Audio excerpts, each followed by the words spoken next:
We've seen the development, or rather proposed development, of something that is really out of place with this supremely historic location, you know. And I think that being that it's come back to DPC umpteen times for review and rediscussion, just means that really we haven't got the idea right. And I know that... Why?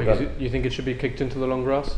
Well, it's not a question of kicking into the long grass. I mean, the developers themselves are, you know, determined to move on. They've made some investments and they want to get on with what they've proposed. To make it viable, obviously, we now have the issue of housing in the area, which, you know, nobody either wants or has ever expected there to be housing. If the area isn't viable as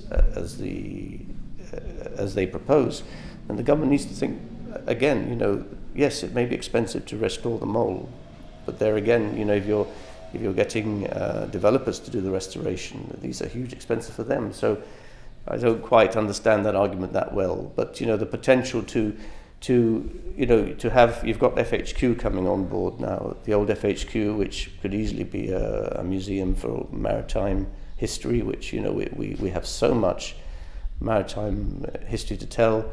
The victualling yard may be incorporated into a big package, and try to get rid of the razzmatazz of a sort of major facility for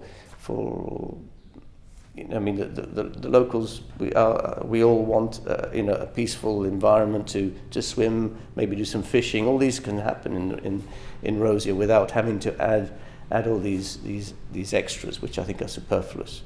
What are you hoping will happen with that project then? Well, I think it's difficult for me to say what I would hope. I mean, personally, you know, and I'm not talking for the trust in this, I would hope that the government would take it back. We understand the government is not interested in that, and you know, I would leave it for the government to explain its side to the GBC or the public.